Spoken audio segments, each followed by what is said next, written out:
Que s'est-il passé sur le marché du NFT le jeudi 6 janvier 2022? Qu'est-ce qu'il ne fallait surtout pas rater?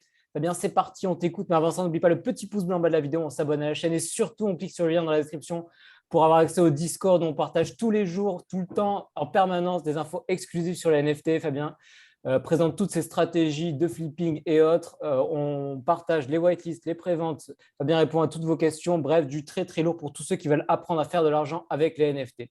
Fabien, à toi. D'ailleurs, les stratégies de shipping marchent extrêmement bien. Je vous invite à aller refaire un petit tour sur mon wallet. Vous allez voir des magnifiques petites transactions dernièrement. Là, elles sont pas mal. Elles sont pas mal. Juste sur le J'en fais principal, ça pas. suffira. Vous pouvez aller voir que le principal. De toute façon, vous connaissez Lovely Birdies. Allez regarder. Plusieurs choses. Alors, suite au post d'hier de 999 concernant les petits pingouins, pour ceux qui ont suivi, il faut suivre le récap quotidien pour savoir, hein. Il y a des suites parfois. Et en l'occurrence, aujourd'hui, oui. Il y a une suite. Après les petits pingouins que 999 a dit l'équipe est scandaleuse, eh bien, le floor est monté. Ah ouais? J'aurais cru le contraire. Pour le coup, je me serais planté. J'aurais vu le contraire. Mais en fait, qu'est-ce qui s'est passé? Il y a, sur Twitter, il y a plein de petites images avec tous les petits pingouins mignons qui font c'est une mutinerie, tout ça. On va se C'est trop rebeller. mignon. Alors, c'est vrai qu'ils sont mignons, les petits pingouins. Alors, forcément, on n'a pas trop envie de les perdre. Parce que, ils sont vraiment mignons, quoi. Même le petit vote pour Pudgy et tout. Il y a Pudgy, Bob Ross, je crois comment il s'appelle. Je crois que c'est ça. Alors, c'est vrai qu'ils sont mignons. Et du coup, bah, les gens, ils veulent pas les perdre, ils veulent pas que ça perde de la valeur. Donc, du coup, en ce moment, il y a des discussions. Alors, je ne sais pas trop regarder dans le détail, mais j'ai l'impression qu'il y a des débats en interne parmi les collectionneurs, un peu comme les Sphinx au final, pour pouvoir monter une DAO et pour pouvoir reprendre le projet par les collectionneurs de Pudgy. J'imagine notamment toute la communauté asiatique parce qu'ils sont vraiment mignons et que si vous connaissez un peu les coutumes asiatiques et les cultures asiatiques, le côté mignon est extrêmement important, mais non, extrêmement important. C'est le kawaii, c'est ça, non? Ouais, c'est kawaii. Et c'est ultra important pour le coup dans l'ensemble de l'Asie, hein. Ça n'a rien à voir avec la France. En France, on regarde, c'est mignon, c'est cool, mais là-bas, c'est extrêmement important. Et donc à voir, c'est intéressant, c'est intéressant de voir ce qui se passe. Euh, En tout cas, ça donne une leçon. Faites une collection mignonne si vous visez le marché asiatique. Ça marche bien. Ok, intéressant à voir. Ouais, franchement, c'est intéressant. Hyper intéressant comme histoire. Ça a clairement à suivre. Je vais regarder en détail parce que c'est comme ça qu'on fait de l'argent, c'est en suivant un peu tous ces détails et en comprenant les mécanismes de psychologie entre chacun des personnes, et dans le Ok. marché à l'intérieur. Voilà, donc ça c'était pour les petits pingouins. Ensuite, on a GameStop.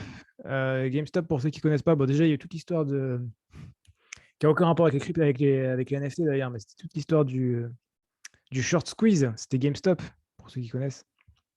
C'est quoi le short squeeze? Ah oui, c'était l'histoire.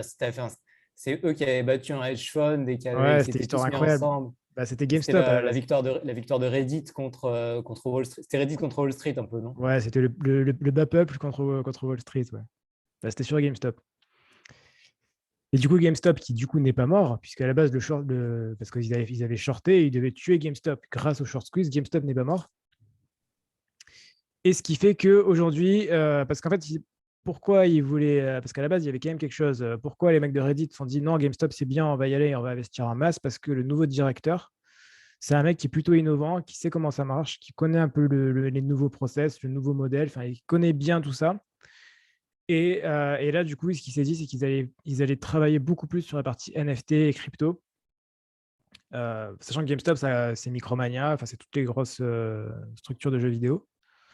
C'est vraiment très, très gros, hein. De toute façon, c'est la suite logique, hein. Ubisoft est en train de le faire avec ses NFT. Pour l'instant, ça ne marche pas du tout.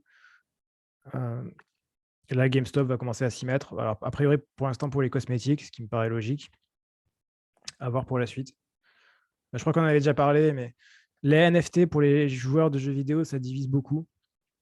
Il y a une très grande majorité, enfin pour l'instant, il y a une vaste majorité qui est contre, clairement contre, parce que jouer à des jeux vidéo avec des NFT, c'est déjà ça coûte beaucoup plus cher à l'entrée. Au lieu de payer son jeu 60 euros, il va falloir payer son personnage, ou payer son skin, ou payer tout ça, ce qui coûte très très cher. Comme dans Axie, au final, ça fait quand même, enfin, moi, ça a vachement baissé, mais à l'époque, pour acheter 3 Axie, c'était 500 $. Donc, c'est quand même un petit Ouais, c'est budget. ça. Donc, Ouais. c'est pas... Normalement, un jeu, c'est 50 euros, 60 euros. Et là, pour jouer à Axie, en plus, qui est pas un jeu, c'est pas un triple A, 500 euros, on s'est dit, waouh, j'ai envie de jouer, quoi. À la base, les joueurs, ils sont pas là pour l'argent, ils sont là pour le jeu. Donc, ça fait une forte barrière à l'entrée qui fait que beaucoup de joueurs ne sont vraiment pas fans de ça. Et après, ça change aussi la manière de jouer, puisqu'on joue plus vraiment, on joue de manière beaucoup plus sérieuse et avec de la pression, des enjeux financiers, ce qui est complètement différent. Il y en a qui vont continuer à jouer pour jouer, mais dans le Ouais, fond, il ne faut pas jouer pour jouer, il faut jouer pour gagner de l'argent, ce qui est complètement différent. C'est limite un taf, en fait. Le problème, c'est que les gens, ils rentrent du taf, ils veulent se détendre, et au final, ils ont l'impression de retourner dans un nouveau taf. Donc, est-ce qu'ils ont envie de ça? Ça va diviser. Ouais, c'est ça. Donc pour l'instant, c'est assez divisé.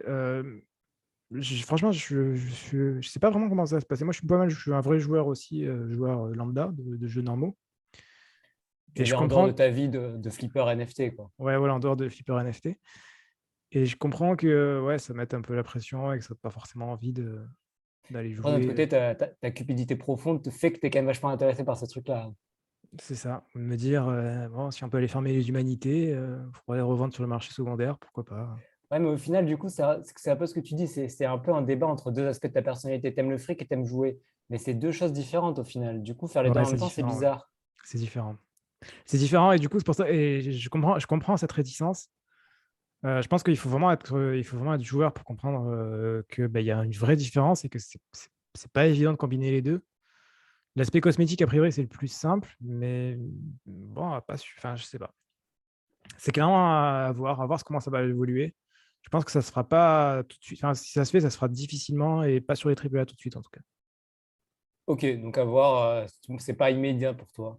Ouais, bah voilà, tu vois, il y a Square Enix, EA, Ubisoft. Mais voilà, tout ça. Ouais, Square Enix, ceux qui font Final Fantasy, non? À la limite, les jeux de sport, c'est ce qui me choquerait le moins. Du style manager, là, tu sais, les trucs de foot, les jeux de foot de manager. Ah, Football Manager ou l'entraîneur. À l'époque, quand j'étais jeune, il y avait un truc qui s'appelait l'entraîneur. Football Manager aussi. Le truc de lequel il jouait Griezmann dans l'avion, En là. fait, ça marche bien, parce que ça, c'est vraiment de la stratégie, de la réflexion et de mettre de l'argent là-dedans, ça me choque moins. Ouais, c'est un peu comme des paris au final. Ouais. Mais quand tu dis ça, c'est plus des jeux de gestion sport, pas FIFA. Même un jeu qui passerait du style Age of Empires 2, ça passerait, ça encore. PVP, Ouais, parce Age que of c'est de la Empires, gestion. ressources. Les ressources, c'est des tokens. On fait du PVP, on récupère des récompenses. Ça marcherait. Mais voilà, il y a certains types de jeux, ça va, ok. D'autres, plus compliqués. Donc à voir, à voir. Clairement intéressant à voir. Même des jeux de plateau, ça peut être intéressant. Bon, il y a pas mal, en vrai, il y a quelques jeux qui s'y adaptent, mais il y a beaucoup de jeux qui s'y adaptent pas. Voilà. Ensuite, on a NameTag. Alors, NameTag, ça Ah, fait c'est un des... vieux truc, ça fait des Ouais, mois que j'avais c'est parlé de un ce très truc-là. très vieux truc. Ça date de l'époque de mon achat des pilules, c'est dire. Putain, il faisait chaud encore, c'était en juillet, je crois. Ouais, ouais, ça date de là. Et ben, du coup, NameTag, ils ont fait des annonces hier. T'as d'ailleurs, enfin, petit aparté, mais ton truc des pilules, à l'époque, les pilules, on a tout mis là-dedans, on s'est dit, vas-y, on en achète 15. Aujourd'hui, j'ai ouvert les mails, j'ai vu un truc incroyable. New offer for 1 euro, enfin 1 euro, 1 Ether 71 pour une pilule. Ouais, mais Putain, ça a changé, c'est hein. dingue, hein. Ça a Ah, bien explosé quand même. et voilà. Et donc, NameTag, alors NameTag, qu'est-ce que c'est? À la base, c'était pour certifier enfin, je pense que c'est toujours le cas, hein. C'est pour certifier les collections sur Twitter. Quand vous allez sur... je vais retourner sur Twitter dans un autre onglet. Je pense si je vais prendre Facebook. Ah, mais je pense que je n'ai pas l'extension là. Ouais, je l'ai sur mon ancien ordi. Ouais, bon, tant pis. En fait, à côté du nom, quand vous installez l'extension Chrome, ici, vous avez toutes les collections qu'il possède. Et donc, du coup, bah, on sait que c'est vraiment vrai et que sa photo de profil correspond vraiment à une collection qu'il possède. C'est pour authentifier, en fait. Ok. Donc, ça répond à un vrai problème, à un vrai besoin qui est d'authentifier la collection et de dire que, ouais, ok, c'est une vraie profile picture. Et c'est pas juste un clic droit enregistré sous. Donc, c'est intéressant. Voilà, donc là, ils ont dit qu'ils ont fait toute nouvelle expérience utilisateur. En fait, ça veut dire que en fait, ce tweet, il va surtout dire qu'il bosse, quoi. Parce que ça fait plusieurs mois qu'il ne se passait rien. Et là, il y a un tweet. D'ailleurs, il me follow au passage, NameTag. Donc, il se passe des choses. Si vous voulez acheter Wikipédia, vous pouvez me l'acheter seulement 4 Ethers. Il était à 10, il est passé à 4, je l'avais baissé. Voilà, si vous voulez acheter Wikipédia en name tag, vous pourrez Ok, briller en société intéressant. comme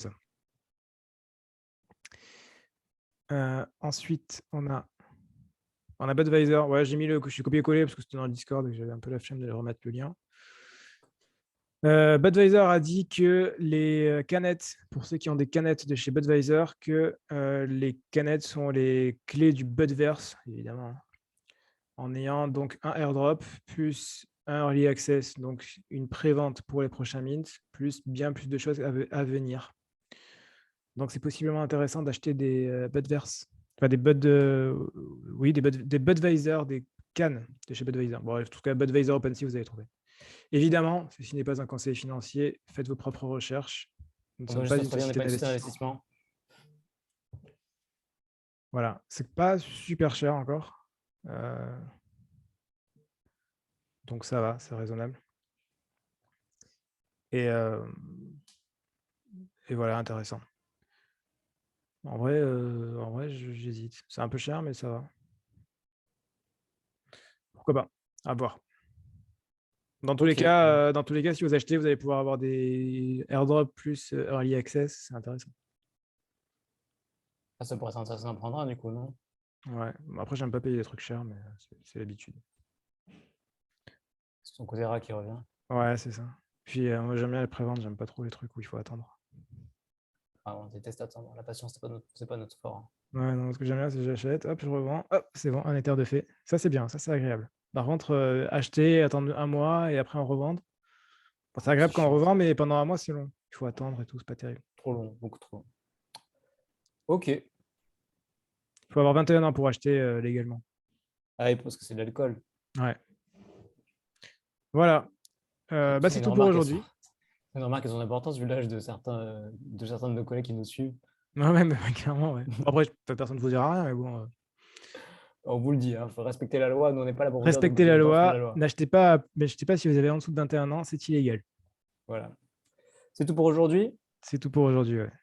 Merci beaucoup Fabien pour ce petit point quotidien. On se retrouve dès lundi pour un point de récap sur ce qui s'est passé sur tout le week-end.